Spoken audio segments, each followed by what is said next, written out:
La Deporteca Nocturna, con Natalia Freire. Bienvenidas, bienvenidos a La Deporteca Nocturna, el programa de Radio Marca en el que demostramos que el deporte es y genera cultura. Os recuerdo que tenéis un correo electrónico, ladeporteca@gmail.com, y también una cuenta de Twitter, o llamadle X, @ladeporteca, donde podéis comentar y sugerir todo lo que queráis. Este programa ni ningún otro serían posibles sin los técnicos, así que muchísimas gracias a todos los compañeros técnicos que me ayudan cada día. Arrancamos ya.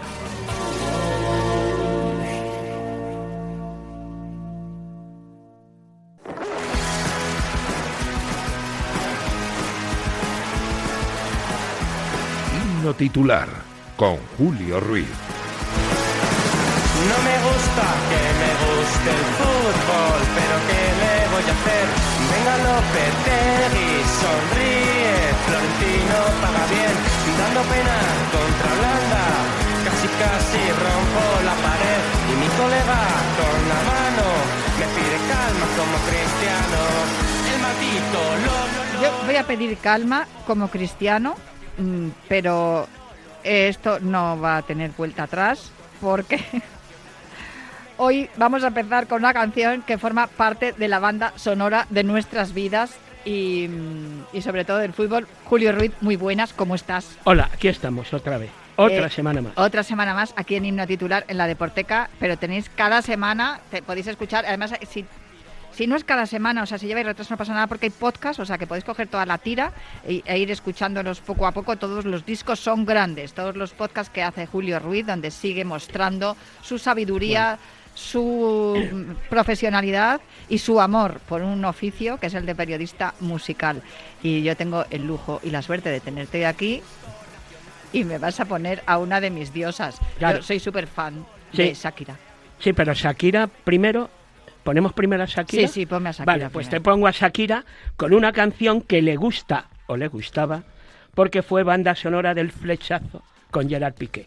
Por eso he dicho de lo de que le gusta o le gustaba. Yo he dicho que forma parte de la banda sonora de nuestras vidas. Pues porque también esta fue es la Flechazo música tuyo. No, bueno, yo a Shakira ya la amaba de antes. Luego la amé después también cuando hizo el halftime show de la Super Bowl con Jennifer López. Me pareció una de las mejores performances de la historia en 13 minutos, lo que hicieron esas dos mujeres poderosas. Pero es verdad que, claro, a mí yo escucho el Waka Waka, que es una versión, por cierto, que muchas veces hemos hablado de versiones. Es una versión de una canción africana y claro, es que este mundial se celebró en Sudáfrica. Ahí fue donde nació el flechazo, claro, entre Shakira y Piqué, como tú bien dices, pero claro, era el flechazo de España con esa Copa del Mundo que tantas veces habíamos soñado y por fin se hizo ese sueño realidad. El Arsenal subió a la red una versión distinta del Waka Waka dedicada a Kai Havertz, después de un triunfo 0-1 ante el Brentford. El jugador objeto de homenaje y al que pues creo que se le sigue dedicando esa canción, del Leverkusen al Chelsea y del Chelsea al Arsenal. Havertz, Waka Waka, Shakira. Hay que empezar de cero para tocar el cielo. Ahora vamos por todo y todos vamos por ello. Samina, mira, Sancalegua, porque esto es África. Samina, mira, Waka Waka, Samina, mira, Sancalegua, Anawa, Samina, mira, Waka Waka, Samina, mira, Sancalegua, porque esto es África. Qué grande es Shakira, de verdad, es que la amo, de verdad que ella, bueno, hay muchas mujeres de la música a las que le profeso grandísimo respeto. Me parece además también que han hecho un camino arduo para llegar a donde están y todavía se les sigue cuestionando, hay que fastidiarse. Bueno, hasta aquí mi alegato feminista, pero me parece maravilloso que esta canción pues se utilice para corear a algunos futbolistas, pero sobre todo, ya te digo, que a mí los recuerdos que me trae es de ese Mundial que ganó España en el año 2010, después de haber hecho una brillantísima Eurocopa en 2008 y luego pues ya se culminó, ¿no?, aquella historia con ese Mundial en Sudáfrica. Además, qué bien, un Mundial en el continente africano y con Shakira como banda sonora. Pero sí, dime. ¿Eres fan de Shakira? Súper. Bueno, pues entonces te voy a es que cuando surge algo y cuentas algo, va la batallita incorporada. Que me encanta.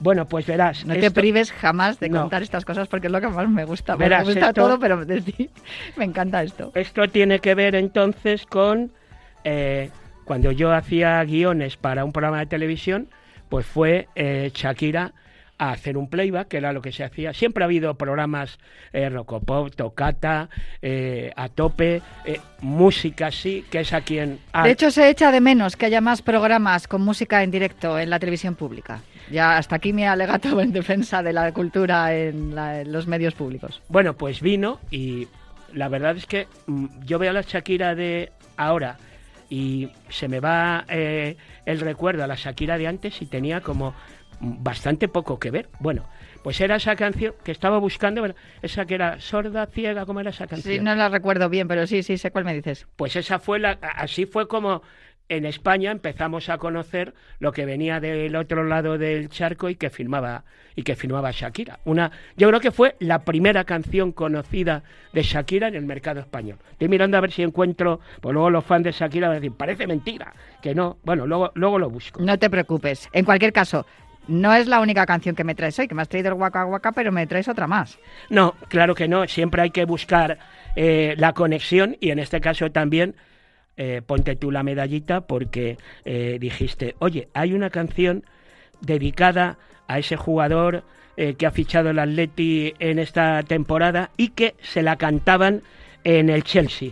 Bueno, lo bueno de Conor Gallagher es que ya vino con sintonía, ya vino con cántico incorporado, sí. Porque es que el día de la presentación ya le cantaron la cancioncita. Aquí en el Metropolitano, con perdón, se ha cantado, pero muy tímidamente. Sí, pero bueno, igual porque tampoco ha sido tímida también, han sido tímidas sus actuaciones. Déjate que tenga un partido de estos que destaque especialmente, ya verás cómo lo canta todo el estadio. Pero sí, con lo que ha costado hacerle un cántico a Angelito Correa, y este viene con la música incorporada. Bueno, pues esto es King vs. Cooking on Three Banners. This Girl es la canción que le dedican a Conor Gallagher los fans antes del Chelsea y ahora del Atleti.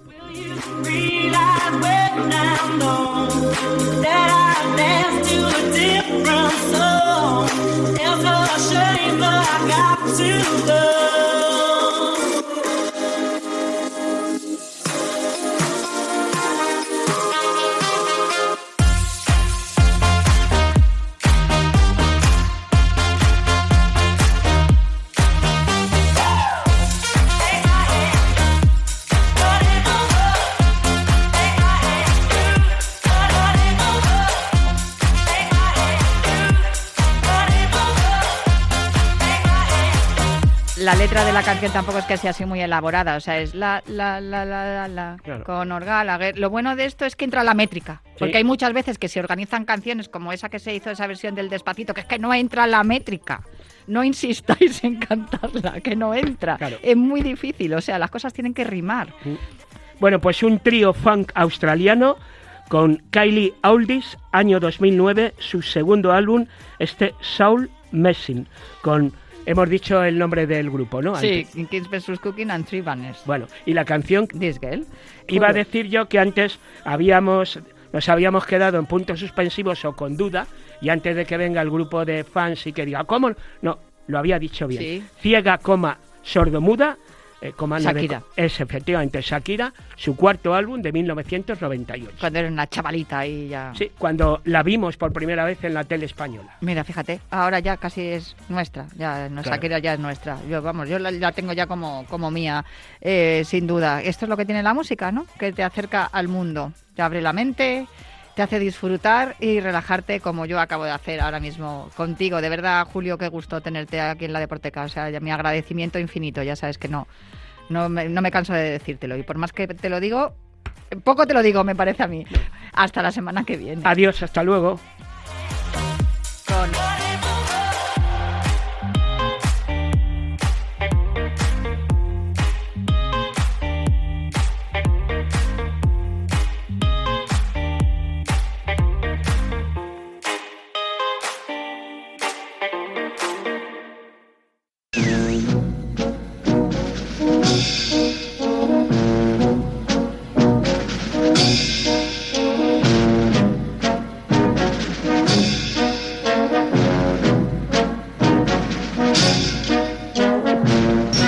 Cámara y acción con Juanra Fernández.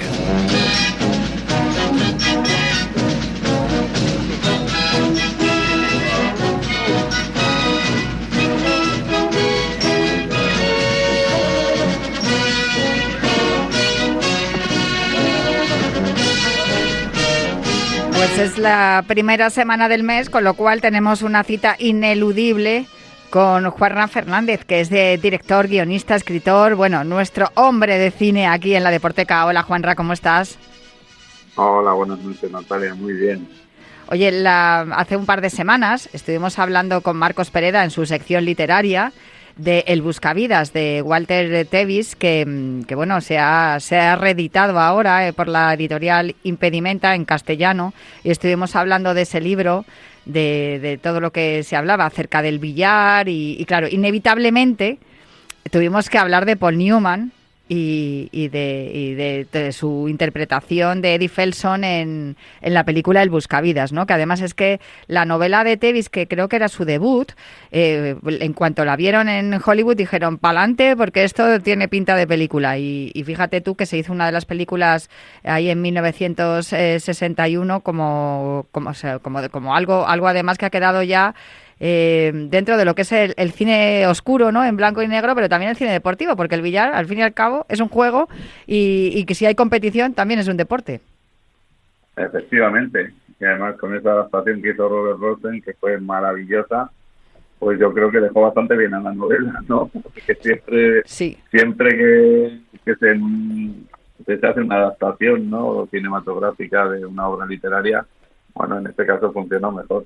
Como dice Marcos Pereda, ¿no?, como decía, se mejoraron a los personajes, ¿no?, en su forma de vestir y en algunas cosas con relación a la novela, a lo mejor en su comportamiento. Pero bueno, a mí es una de mis pelis favoritas de Paul Newman, del gran Paul Newman. Fíjate, yo quería preguntarte sobre eso, porque claro, tú escribes y escribes además, bueno, haces también, aparte de escribir textos, o sea, lo que es narrativa en general, también escribes cómics, y luego, claro, los cómics ya tienes, es como lo que hacéis, ¿no?, en el cine, que vais haciendo viñeta a viñeta, ¿no?, las escenas que vais viendo en, ¿cómo se llama eso? ¿El storyboard se llama? ¿Cómo? Sí, el storyboard sería para el cine. Bueno, en cómic también se utiliza el storyboard, se hace un boceto, ¿no?, de lo que van a ser las páginas, es decir, de cómo van a ir cada viñeta en la página y cuántas viñetas van a ir, pero que sí, es muy parecido. La verdad es que son primos hermanos como género los dos, tanto literarios dentro del cómic como el cinematográfico. Claro, pero las películas tienen un límite, aunque ahora vemos películas de estas de Marvel de 3 horas y media, pero es verdad que las películas tienen un límite temporal. Entonces yo intuyo que cuando tú vas a adaptar una novela o un cómic a un guión cinematográfico, tienes que cortar muchas cosas, ¿no? Le tienes que meter la tijera a muchas cosas, y eso yo no sé cómo se las apañáis los guionistas, debe ser difícil. Más que temporal, yo diría que es económico, ¿no?, el límite que tiene. También es verdad. Cuando vas a hacer una película, pues tienes que ver que lo que dices tú ahora hay pelis de Marvel que, aparte de ser largas, son carísimas y con unos presupuestos tremendos. Pero claro, yo cuando me planteo hacer una película, cuando escribo un guión de cine, que normalmente a mí me gusta dirigir lo que yo escribo, pues ya escribo pensando en el presupuesto que va a haber después y las limitaciones que voy a tener. Cuando es para cómic es diferente, porque en el cómic es más la imaginación y el trazo del dibujante. Aunque hay veces que, por ejemplo, cuando hice Gloria Vici con Mateo Guerrero, pues yo sé que lo volví loco con tanto caballo, ¿no? Porque dibujar el caballo es duro, pero es un esfuerzo humano, no es un esfuerzo económico. Entonces, sí, esas son las limitaciones y las grandes diferencias. Bueno, ahora con la inteligencia artificial igual cuesta menos, pero no es lo mismo, claro. No, además hay una revolución tremenda desde el mundo del cómic contra la inteligencia artificial. O sea, es terrible que aparezca, y hay algunas editoriales que creo que ya han publicado algún cómic con inteligencia, o sea, hecho con inteligencia artificial, y el resultado es pésimo. Yo creo que es una estafa hacia los lectores, porque los lectores lo que quieren es encontrar el arte, ¿no?, el arte humano, y la inteligencia artificial no lo consigue. Entonces, bueno, aparte de que nos pueden dejar sin trabajo, es un insulto también, o una falta de respeto considerable hacia los. Sí, pero es la diferencia, ¿no? Es una, en realidad es una copia. Pues es como si tú vas a comprar, o ves una obra de arte, lo que estamos hablando, y ves al lado, pues alguien que lo ha copiado. Y lo ha copiado y no le ha salido igual que al artista, evidentemente. Y eso que hay algunas copias muy buenas, pero no es lo mismo. Bueno, de todas maneras yo te había llamado hoy, porque claro, el otro día hablando del Buscavidas y escuchando algunas de las escenas del Buscavidas de la película, porque claro, nos centramos en el libro, pues yo dije, es que Paul Newman ha hecho un montón, ha interpretado un montón de personajes de deportes, de deportistas, no solamente a Eddie Felson, tanto en el Buscavidas como luego en el Color del Dinero, por los que obtuvo nominación a los Oscar, sino que es que además el deporte formaba parte de su vida porque él era piloto de coches. Se le metió el gusanillo preparándose precisamente para un personaje y estuvo pilotando prácticamente hasta el fin de sus días. Es más, se retiró de la interpretación, pero no se retiró de las pistas. No, de hecho tiene un récord Guinness, ¿no? Sí. Por haber participado en las 24 horas de Le Mans, ¿no? Con más de 70 años y haberlas terminado. O sea, es algo increíble lo de Paul Newman y los coches. Y ese acercamiento a los coches también fue a través de una película de 500 millas, me parece que fue, ¿no? Sí. Que fue el primer contacto que tuvo con los coches y ya le marcaron. Pero bueno, sí, aparte ha hecho muchísimas películas de deporte, como tú bien decías, el Buscavidas, también hizo de Rocky Graciano, ¿no? En Marcado por el Odio, incluso el futbolista, ¿no? De fútbol americano, lesionado, eso sí, lo vemos en la versión del tejado de film y retirado del campo, pero bueno, pero al fin y al cabo lo que está encarnando es un deportista, pero sin duda fue los coches, el motor lo que le marcó. Y como tú dices, tenía hasta su propia escudería, o sea que es muy curioso, la pasión que tenía por el automovilismo le llevó, o sea, además, creo que su último trabajo, según he leído en algo que has escrito tú, que es maravilloso, que está por ahí en internet, que es El indomable Paul Newman, su último trabajo dentro del cine, uno de sus últimos trabajos fue poner voz a uno de los personajes de Cars, ¿no? De la serie de Pixar, a Hudson Hornet, que además debía ser como él, ¿no? Un corredor de éxito ya retirado, pero bueno, a mí es un personaje que me gusta muchísimo y lógicamente, como yo, por desgracia, vi como primera opción la versión doblada, no sabía que había sido Paul Newman que le había puesto esa voz. Pues mira tú por dónde que Cars, de las películas de animación, es una de mis favoritas. Tengo que reconocer que me encantó. De hecho, es que la sigo viendo y me parece que ha envejecido muy bien. Y cuando la ves en versión original, claro, escuchas la voz de Paul Newman poniéndole la voz a Hudson Hornet y es estupendo. Porque, claro, te das cuenta de que, más allá de que tenga una voz que se corresponde con el personaje, es que también se habla con el peso de la sabiduría, ¿no? De la experiencia de saber lo que es competir en rallies y competir en ese tipo de competiciones automovilísticas.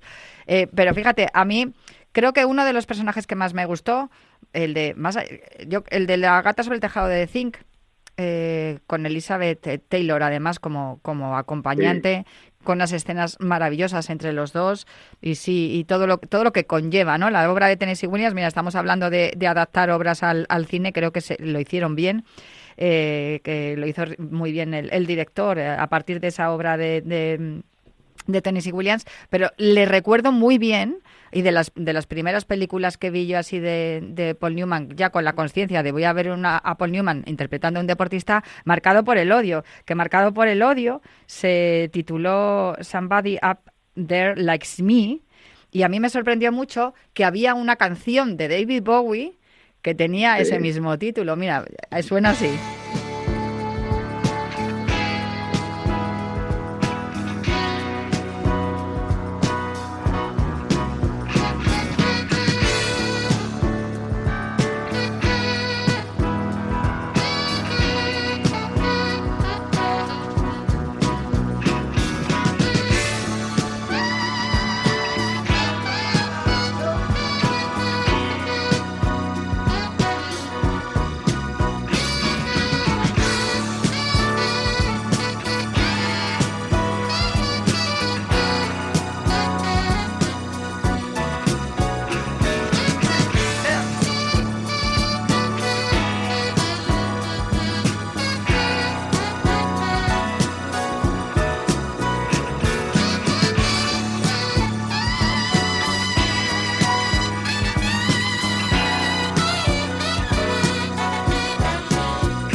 si me juntas a Paul Newman, a David Bowie y boxeo, pues yo ya soy feliz, ya no tengo ningún problema más en el día de hoy. Pero desde luego que me sorprendió muchísimo, pero hablando de la interpretación de Paul Newman, de este púgil, sí, de Rocky Graziano, de origen italiano, a mí me encantó porque es un poco la esencia, ¿no?, de las películas de boxeo, que por esa época además hubo unas cuantas, acompañando este Marcado por el Odio y de Robert Wise, pero le recuerdo como una película que dices, o sea, que esto era el boxeo en aquellos años. Es que además es curioso porque Paul Newman es otro de los personajes característicos de lo que se llamó la generación perdida, ¿no?, que fue un movimiento cinematográfico propio del periodo de posguerra, igual que en Europa estaba la Nouvelle Vague en Francia, a lo mejor después, o el hiperrealismo italiano, ¿no?, el cinema verité, todo esto que hay, claro, después de ese gran acontecimiento que fue la Segunda Guerra Mundial y que todos esos jóvenes participaron de una forma u otra, pues Paul Newman encarnó un poco en varios de sus personajes, pero ya no solo por él, sino porque era el actor de moda en ese momento y encajaba perfectamente en ese cine que fue la generación perdida. Y Rocky Graziano es como uno de esos personajes, ¿no? O todos los personajes que él encarnó, muchos de los que encarnó en ese momento, formaban parte un poco de ese estereotipo, ¿no?, de lo que es la generación perdida, de esos muchachos fracasados que se tienen que buscar la vida de alguna manera y que son, al fin y al cabo, unos buscavidas, mira, como el propio título, ¿no? Entonces yo creo que se convirtió en la imagen, ¿no?, de esa generación perdida. Yo cuando hablo con mis alumnos de este periodo siempre pongo algún ejemplo de alguna película de Paul Newman. Y le haces muy bien. Y además yo sé que a tus alumnos les encantan tus clases. Hay otras dos películas y ya te hablo de ellas ya para terminar. Una de ellas es una película en la que no encarna a un deportista, sino a un apostador. Es la película El Golpe, pero claro, se habla... No, apostador no, un estafador. En realidad sí, estafador, sino que sí, es así, es cierto. Él hace apuestas para poder ganar dinero y claro, las apuestas llevan trampa. Junto a Robert Redford, con el que ya había hecho Dos hombres y un destino. Y es una película en la que hablan todo el rato de caballos. Claro que las carreras de caballos son un deporte, pero no se ve ni un caballo en toda la película. Sin embargo, Paul Newman está genial. Como siempre, yo creo que es que no le he visto hacer ni una sola interpretación mala o regulera. Y luego hay otra. Y con Robert Redford hacía muy buen tándem, ¿eh? Sí. O sea, aquí dirigido por George Roy Hill, bueno, es una de las grandes películas de la historia del cine, ¿no? Con ese cambio, ¿no? Esos buscavidas otra vez, ¿no? Volvemos a lo mismo, aunque esta ya es de 1973, pero es muy curioso con lo bien encarnados que están los dos personajes. Y luego en esa película, que además es muy, muy divertida y es buenísimo, como dos... claro, son dos gallos en el mismo gallinero sin pisarse uno al otro, al contrario, hicieron un equipo más que una rivalidad y eso se ve también en esas dos películas, pero yo me tengo que quedar, y de verdad es que me tengo que quedar con esa, porque creo que es una de las primeras películas que vi cuando era pequeña, El Castañazo, me divertí tanto también. También de Roy Hill. Sí, porque yo creo que Roy Hill dijo, bueno, aquí estoy viendo a este que tiene ahí una vis cómica que no la hemos explotado lo suficiente. Y yo creo que El Castañazo es una de las películas de deportes más divertida y más irreverente de la historia. Más gamberra, ¿no? Sí, muy gamberra, sin duda. Porque yo me acuerdo de los hermanos Hanson, creo que se llamaban, ¿no? Los dos hermanos que eran gemelos o trillizos, ya no me acuerdo lo que eran. Pero sí que recuerdo la película que se llamaba El Castañazo, y iba sobre hockey sobre hielo, y recuerdo a Paul Newman, que era un poco el que ponía la cordura entre todos los locos del equipo. Una película muy, muy, muy salvaje y muy divertida, con escenas de deporte muy bestias, que habría que hablar de ella algún día también en concreto, ¿no, Juanra? Bueno, pues apuntamos El Castañazo para dedicarle un día al deporte más gamberro. Sí, porque además dijimos al principio de temporada que no íbamos a hablar siempre de las películas que ganaban Oscar y de las grandes interpretaciones y tal, sino que le teníamos que dedicar también ratillos a estas cosas, que pues eso, a películas como el Castañazo, que sin duda, pues eso, son películas que a lo mejor pues no optan a ningún Oscar, pero se quedan dentro de la memoria colectiva. Yo me cuesta ahora recordar los nombres de algunos personajes, pero así solamente hablando de ella ya estoy visualizando algunas de las escenas que se te quedan grabadas, y más cuando eres una niña. Y sin duda, pues nada, lo ves y recuerdas, tienes esos recuerdos que están vinculados también a la infancia. Pues no sé si tienes algo más que aportarme sobre Paul Newman o si me pones... No, que ha sido maravilloso volver a Paul Newman, ¿no? A uno de los mejores actores de Hollywood, aunque solo tuvo 2 Oscars, estuvo nominado varias veces. Bueno, 2 Oscars, uno de ellos honorífico. Y otro, como has dicho tú, por una película de deporte, vamos, por la versión ya que dirigió años después Martin Scorsese, ¿no? De esa adaptación de la novela de Walter Tevis. Claro, pero vamos, fue la secuela, fue El color del dinero, ya con un Eddie Felson diferente al que veíamos en el Buscavidas. Y... Claro, además había pasado los años, vuelve a hacer el mismo personaje, está muy bien. Y muy bien acompañado también. Sí, estaba Tom Cruise con él. Tom Cruise, efectivamente. Sí, sin duda. Pues nada, un placer charlar contigo. Te espero en la próxima primera semana de mes para seguir hablando de cine y deporte aquí en La Deporteca. Vale, pues un placer, ahí estaré. Un abrazo fuerte, Juanra.